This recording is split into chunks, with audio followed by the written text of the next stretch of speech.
warahmatullahi wabarakatuh. Yang berusaha Dr. Zulkarnain dan Dr. Izzati dan semua student daripada UTM lah. So hari ini difahamkan ada sesi lawatan UTM Skudai berkenaan ke section ke bahagian pemetaan utility. So basically di bahagian pemetaan utility kita ada memang level ni lah, level 4 di bangunan ukur. Memang kerja-kerja di bahagian pemetaan utility sendiri kita ada buat berkenaan dengan pengukuran di lapangan sendiri, pengukuran dan pengukuran pemetaan utility di lapangan. Kedua, kita ada buat pemprosesan data-data pembekalan daripada agensi luar, termasuklah daripada agensi penyedia utility yang ada 5 utama, iaitu daripada air, penyedia utility daripada air macam air Selangor, air Darul Aman dan sebagainya. Telekom Malaysia, penyedia utility daripada Telekom macam TNB, Maxis, Celcom, daripada IWK, Indah Water Consortium, daripada gas kita cover Gas Malaysia lah, Gas Malaysia dan Petronas. Dan kelima adalah daripada elektrik. Seperti kita tahu dia memang ada satu media dia, iaitu Telekom TNB lah, Tenaga Nasional Berhad. So dan Sarawak SESB. Dan selain pada tu kita ada buat pendidikan peta asas dan penyediaan peta utility skala 1/500. So sebelum kita nak buat penyediaan peta asas, penyediaan peta utility, kita kena buat penyediaan peta asas lah, iaitu pendidikan. So kita akan buat proses pendidikan di sini juga. Kita akan buat proses pendidikan dan data yang kita ukur di lapangan, pihak PPU ukur di lapangan, kita akan combine dan kita akan jadikan dia sebagai peta utility skala 1/500. So kita tetapkan memang peta utility memang untuk skala 1/500 lah. So sebab dia 1/500 skala dia yang bersesuaian untuk utility. Dia akan nampak dia punya dari segi kedalaman tersebut, daripada segi informasi maklumat utility tersebut, dan bangunan pun memang akan menjurus kepada spek skala 1/500 lah. Okey. Untuk kerja-kerja di lapangan, basically kita tahu untuk utility memang akan ada peralatan ataupun kaedah yang digunakan untuk utility. So kaedah yang kita guna di utility memang ada 2 alat lah. Satu alat GPR dan yang keduanya alat PCM. So saya akan terangkan sikit lah berkenaan dengan GPR dan PCM. So saya akan terang dulu dengan kaedah menggunakan pengesanan menggunakan GPR. So GPR ni basically di pasaran memang ada banyak brand. So ada IDS, ada Mala, ada Leica dan sebagainya. So kat sini yang ada kat utility ni kita ada Mala, dan kita juga ada lain lah macam Mira dan sebagainya. Tapi yang saya tunjuk ni family kita pakai Mala lah. Kalau Mala kita ada high frequency dengan low frequency lah. Kalau low frequency ini 250 dengan 500 MHz. Dengan high frequency dia akan mencecah sampai 1.2 GHz yang kecil ni. So dia punya sensor dia tu 1.2 GHz. So untuk komponen asas GPR kita ada, kita boleh tengok yang atas ni adalah display lah. Display ni dia akan menunjukkan paparan.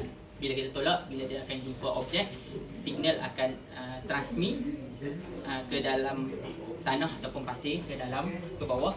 So bila dia jumpa apa saja objek ataupun apa saja kabel ataupun apa saja pipe yang di bawah, dia akan reflect balik. Bila reflect balik, dia akan tunjuk satu hyperbola lah. Okey, hyperbola tu lah yang kita akan appeal di display. So kita tak boleh tahulah sama ada yang kita bila dia transmit tu semua objek kita dapat. Semua objek. Kalau kita jumpa zinc pun dia akan reflect.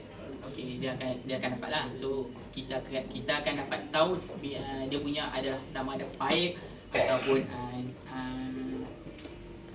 kabel dengan kita buat continuous jajaran dia. So satu line, sambung 2 line, 3 line, 4 line, 5 line. Bila dia ada jajaran bersambungan antara hyperbola tersebut pada kedalaman yang sama, so itu menggambarkan ia adalah satu jajaran lah. So bila jajaran tu kita boleh identify dia sebagai itu adalah mungkin pipe, mungkin kabel lah. Okey, ini basic pasal GPR. Dan untuk PCL ni memang alat utama yang kita pakai. Sebelum kita guna GPR, kita akan guna PCL lah. PCL ni untuk keseluruhan jajaran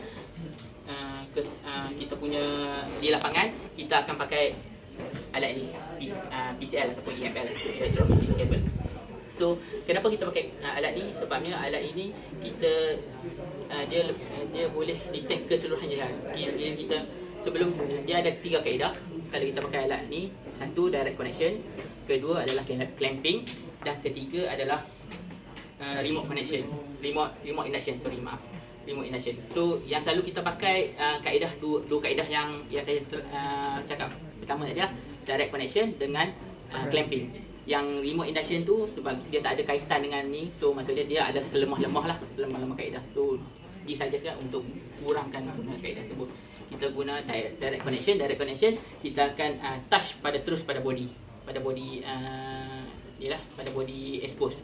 Sama ada kalau pipe air, kita pada body pipe air lah. Kalau elektrik, kalau tiang aku pada body tiang aku lah. Kalau clamping, kita akan clamp. Kita akan guna clamp.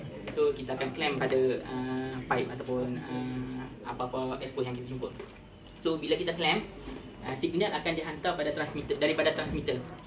Signal akan dihantar daripada transmitter terus melalui pipe ataupun terus melalui kabel lah, ataupun kelongsong ataupun sebagainya. So signal yang dihantar ni kita macam mana kita detect kan? Sebab ini dihantar oleh transmitter. So kita nak kesan balik signal yang dihantar tersebut melalui receiver lah. Sebab tu dia kena guna bersekali, receiver dan transmitter. So signal yang dihantar oleh transmitter akan dikesan oleh receiver. So bila kita clamp pada pipe air ataupun apa-apa utility yang terdedah, so kita akan buat pengesanan 10 meter, 20 meter, 30 meter seterusnya menggunakan receiver lah. Kita akan detect, kita akan kesan berapa kedalamannya, kita akan marking, kita akan letak dia punya depth dia. So seterusnya sampailah signal loss, sampai signal kita tak boleh kesan, ataupun signal tu dah jumping, mungkin kita dapat 0.8, 0.8, 0.8, 0.7, tiba-tiba naik 1.2 ataupun 1.3, dah tak betul dah kan. So itu menggambarkan dah ada error, ada tu. So kita kena berhenti kat yang stabil tadi lah. So kita bawa ke transmitter kita ke seterusnya lah. Untuk ke expose seterusnya kita kesan balik semula. So bila kita dah sepanjang jajaran kita tersebut, kita dah kesan menggunakan PCL ataupun EML. So inilah time kita guna GPR. Time kita guna GPR sebab ini kita dah guna keseluruhan jajaran kita, keseluruhan kawasan pengukuran kita. Time kita nak guna GPR untuk semakan. Okey, bila untuk semakan, contohnya kalau macam contoh kita dah tanda dah semua kat site butiran-butiran tersebut, features utility tersebut. Untuk kita nak buat pengesahan, betul ke kita dah kesan semua? Mungkin ada yang tertinggal, mungkin ada yang tak dapat dikesan oleh EML. Mungkin expose tak ada, expose jauh, kita tak nampak, kita tak tahu kan. Expose tu dah jauh ke, ada gas tu mungkin jauh tapi ada gas kat bawah. So masa ni lah kita guna GPR. Kita cuba tolak GPR mungkin dalam 10 meter. Kita buat grid lah, 10 line, 1, 2, 3, 4, 5, 6. So kita tengok, kita tallykan dengan apa yang kita marking kat site tu. Kita tallykan, kita dapatkan adakah sama ke tak sama, adakah yang tertinggal. Mungkin kita tolak tu, oh kita kat sini sepatutnya ada utility tapi kita tak tanda. Itu yang mungkin ada tertinggal daripada segi EML, pengesanan EML. Disebabkan expose dah terlalu jauh, kita tak terperasan benda tu. So penggunaan GPR adalah untuk semakan kerja-kerja yang dilakukan oleh PCL, dan lain untuk semakan juga. Macam contoh EML ni dia boleh signal yang dihantar adalah memang 100% daripada logam. So ada yang pipe-pipe macam PVC apa semua, memang signal tak dapat transmit. So ada sambungan macam pipe logam tiba-tiba disambung dengan PVC. So bahagian yang PVC tu tak dapat dikesan lah oleh PCL. Okey, masa tu lah kita akan guna GPR. So saya boleh katakan kat sini penggunaan GPR dengan PCL memang kena combine. Okey. GPR memang bukan untuk the whole jajaran, tapi dia digunakan untuk semakan. Semakan confirm tak confirm kita punya kerja. PCL kita akan guna untuk keseluruhan jajaran lah. Keseluruhan jajaran. Okey, petang ni kita akan tunjuk kaedah pengujian. Pengujian alat lah. Saya panggil tu pengujian macam Tuan KP cakap tadi, bukan kalibrasi sebenarnya. Dia tapak, dia ujian je kan. Pengujian alat, kita nak uji sama ada alat, kedua-dua alat ini masih boleh digunakan lagi. Masih sesuai tak digunakan untuk pengukuran di luar hisap. Okey, dia punya sesuai tak sesuai, kita kena tengok dia punya tahap dia kena kurang daripada 10 cm ataupun 0.1 meter. Okey, kalau dia lebih dah daripada 10 cm, so kita suggestkan dia kena hantar ke vendor ataupun hantar ke kilang untuk dia betulkan balik tadi. Itu kalibrasi. Okey, bila kita betulkan balik, dia datang balik semula ke tapak ujian kita, dia uji balik, dah approve, dah bawah pada 10 cm, so dah boleh guna di site. Itu dia punya inilah. Dia punya kita punya kaedah kita punya ni. So nanti petang kita akan terangkan lebih lanjut berserta dengan kaedah lah, kaedah pengujian untuk EML dan kaedah pengujian untuk GPR. Okey.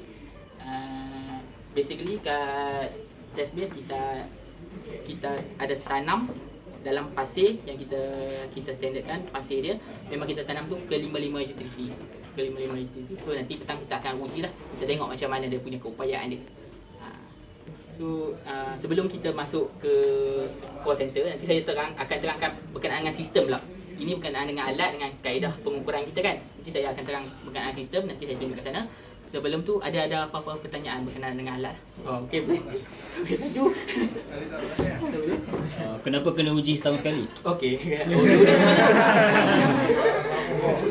Okey, kenapa kena uji setahun sekali? Sebabnya sesuai lah kalau kita fikir balik. Kalau alat GNSS kan, alat GPS pun 1 tahun sekali. So, alat total station pun dia ada tempat yang khusus untuk pengujian pun 1 tahun sekali kan. So adalah bersesuaian, memang kita letakkan GPR ni, alat-alat GPR pun bersesuaian adalah annual lah, per tahunan lah, setahun sekali. Dan satu lagi logiknya bila kita buat 1 tahun sekali, sebabnya kat Malaysia lah, saya cakap kat Malaysia ni memang ada satu je alat tapak kalibrasi lah. Bila ada satu je tapak kalibrasi, dengan kita nak menampungkan pasaran yang kat luar tu, so maksudnya logik lah kita buat 1 tahun kali berbanding 6 bulan ataupun 3 bulan sekali. So agak pack lah kita dia punya ni kan. So dengan daripada Kedah akan datang, mungkin daripada Sabah Sarawak akan datang. Kalau 3 bulan sekali pun macam agak teruk juga kan. So kita akan kaji balik dia punya kesesuaian dia. Macam nanti bila dah ada pertambahan, nanti tapak kalibrasi mungkin di utara ada, di pantai timur ada, kita akan tengok balik keperluan dia. Tapi buat masa sekarang memang kita tetapkan 1 tahun sekali. Ada. Untuk yang high frequency GPR tu, dia kan lain pada yang lain sikit kan. Okey. Apa kegunaan spesifik dia? Okey, dia punya klasifikasi dia sebagai low dengan high frekuensi. Low frekuensi ni bila kita tahu, bila kita sembang pasal low frekuensi, dia boleh dia adalah orang panggil apa? Dia boleh pergi lebih dalam. Kan? Bila pergi lebih dalam tu dia boleh pergi lagi dalam lah, ikut kita punya kehendak kita lah. Kita nak ikutkan kita punya projek tu, kita nak dalam sampai berapa meter, tu kita pakai low. Kalau high frekuensi ni dia boleh pergi sampai shallow je, shallow cetek. Okey, bila cetek tapi dia punya image dia punya brightness dia punya paparan bila display dia tu lagi better daripada low frekuensi. So dia punya pemilihan kita nak guna tu low frekuensi, high frekuensi, dia tak kisah, tapi kita kena tahu dulu kita nak scan tu sampai ke dalaman berapa. Okey, macam contoh kalau kita nak tahu kita nak scan sampai ke dalaman 4 meter ataupun sampai ke dalaman 3 meter something sampai 4 meter something, so yang itu better adalah low frekuensi lah, sebab dia boleh penetrate lagi dalam. Okey, kalau kita pakai high frekuensi untuk scan sampai 4 meter 3 meter memang tak dapat lah, sebab kita tahu high frekuensi akan pergi lagi cetek, shallow kan. So shallow tu mungkin sampai 1 meter pun, 1 meter something pun, 1-2 meter pun dah agak payah dah kita nak dapat. So dia 1.3 yang kalau kita dah tahu okey, utility yang bila kita scan pakai PCL, kita akan dah marking okey, kita punya kedalaman kat kawasan kita tu range dia dalam berapa. Okey, katakan Telekom range dia dalam 0.6. Okey, 0.6 kan. Lepas tu Telekom tadi Telkom. Okey. TNB, okey. TNB dalam range berapa? 1.3. So tadi 0.8, ni 1.3. Lepas tu air pula berapa? 1.7. Katakan 1.7. So range kita dari 0.8 sampai 1.7 je kan. Kita dah ni kan untuk semakan, kita nak melalui 0.8 dengan 1.7 tu lebih kurang limit dia 1.7 je. Kita boleh guna shadow. Macam itulah. Dia punya kaedah pemilihan untuk low dengan high frekuensi. So, tapi boleh saya cakapkan kita nak pakai mana-mana dia tak kisah, tapi ikutkan pemilihan kita tu berdasarkan yang saya tekan tadi lah, range tu. Range yang kita nak guna pengesanan kita. Ada lagi? Apa ni biasanya kalau yang GPR yang dekat luar, Okay. setahu saya dia boleh penetrate sampai 5 meter. Okay. Tapi sebabkan permukaan kita punya jenis tanah lembab, Betul. jadi dia boleh maksimum boleh pergi 2 ke 3. Okey. Dia tak dapat sampai ke 5. Betul. Jadi macam ni pula kalau yang boleh pergi lagi dalam, kira dia macam yang boleh pergi 80 meter ke, tapi dia still stuck dekat 2-3 meter ke macam ni? Okey. Memang kalau macam contoh kita sembang dengan company yang jual alat ke apa ke, memang dia declare dia punya alat dia tu sampai 8, ada 10 meter, ada 9 meter ada. So dia declare. Tapi dia declare tu berdasarkan keadaan tanah tu yang tak betul-betul cantik. Dia punya yang tak lembab, tak dipengaruhi oleh kandungan air yang terlalu tinggi ataupun tak terlalu basah dan sebagainya lah. Tapi kita tahu kita punya keadaan kat Malaysia ni dengan keadaan tanah dengan yang berbeza-beza lah, kondisi tanah yang berbeza-beza, dengan ada kadar hujan, kadar hujan yang sentiasa hujan, ada panas, ada hujan, dan cuaca lah maksud saya, cuaca, dan ada daripada segi tanah tu yang basah kan, dan mungkin daripada keadaan tanah tu yang mengalir kan, air yang sentiasa mengalir tu, maksudnya kita sesuaikan kat sini. Memang bila kita guna mana-mana alat pun sampai ke 8 ataupun 10 meter tu memang agak sukar. Bukan saya tak boleh cakap juga tak boleh. Mungkin boleh tapi sukar. Dan saya pasti memang payah jugalah, payahlah. Saya cakap memang payah untuk nak dapat. Sebab tu saya letak tadi pun lebih kurang range dalam 3 meter something ke 4 meter something. Saya dah cakap sampai 5 something ataupun 6 something sebab saya tahu benda tu adalah payahan untuk okey, dia memang GPR ni kita tahu lah dia punya limitation dia memang keadaan tanah yang basah, yang lembab.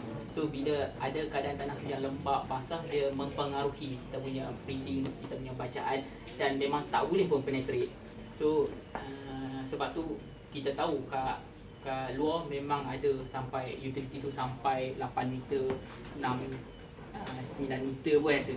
Sebab tu dia dalam perkeliling, kalau saudara-saudari lah boleh baca, memang ada term yang kita cakap untuk projek baru.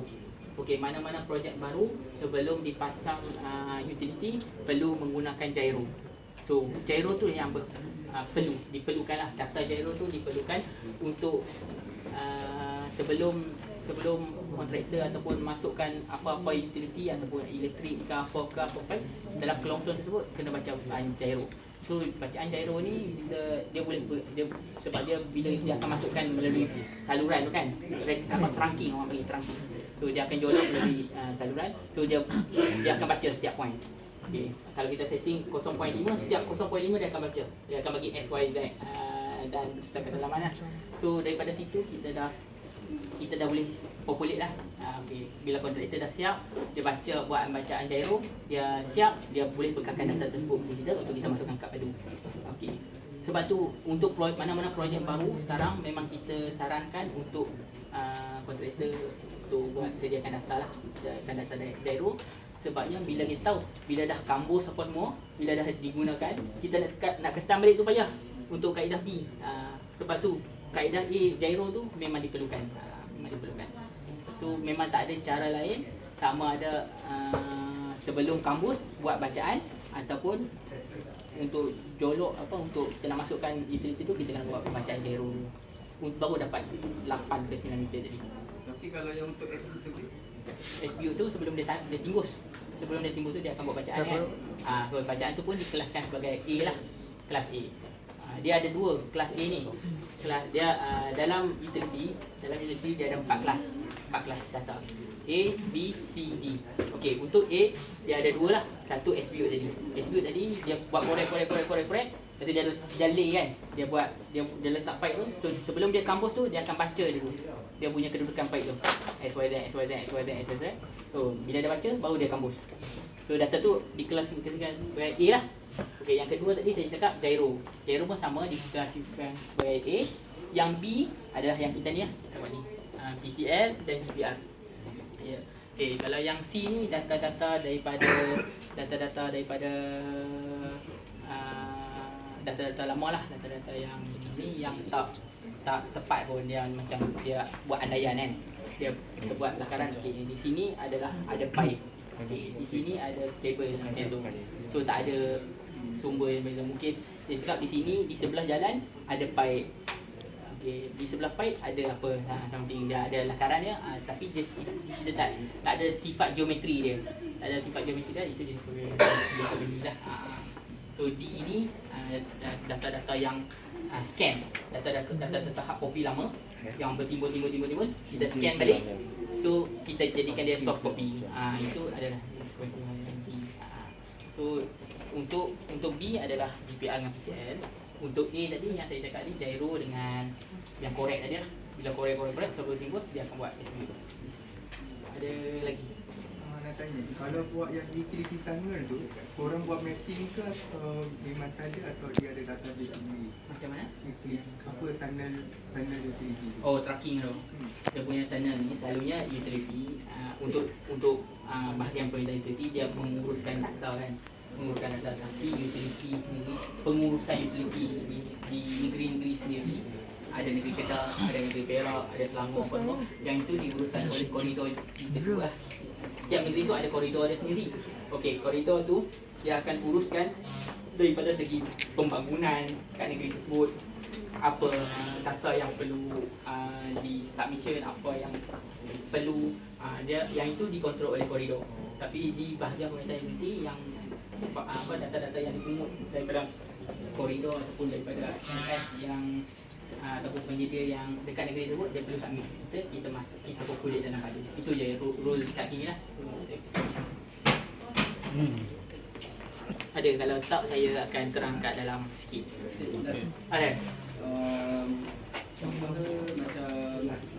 Contoh macam TMB ke mana-mana sektor ni lah kan. Yang bagi Data. maksudnya minta untuk kerja detection. Okey. Apa membezakan scope detection daripada jumpa dengan sektor swasta? Dia scope detection untuk sektor swasta, kalau macam swasta dia akan dia akan dapat dia punya job dia ataupun daripada job dia daripada ada lagi certain kontraktor kan. So mungkin kontraktor daripada penyedia utility macam contoh Air Selangor. Air Selangor dia nak scan dia punya pipe kat kawasan yang dia tentukan. So LS ni dia akan ambil job daripada ni lah, daripada Air Selangor tadi lah. So dia akan buat kerja under Air Selangor. Tapi untuk di bahagian pemindahan utility, kita buat pengukuran just untuk populate data tu, untuk kembangkan data tu dalam padu. Kita ada satu pangkalan data tu memang dikenali sebagai pangkalan data utility. Pangkalan data utility padu. So dalam padu ni kita ada 3 jenis kategori data. Satu, data daripada yang kita ukur sendiri. Kedua adalah data daripada agensi yang saya cakap tadi, Air Selangor saja. Ketiga adalah data-data daripada JTB. Memang kita dah kategorikan. So kalau JTB bagi kita masukkan bawah kategori JTB. Kalau agensi bagi kita masukkan bawah kategori agensi. Jadi kalau kita ukur sendiri, kita masukkan bawah kategori yang kita ukur sendiri. So memang ada, kita kelaskan sebagai 3 kategori utama lah.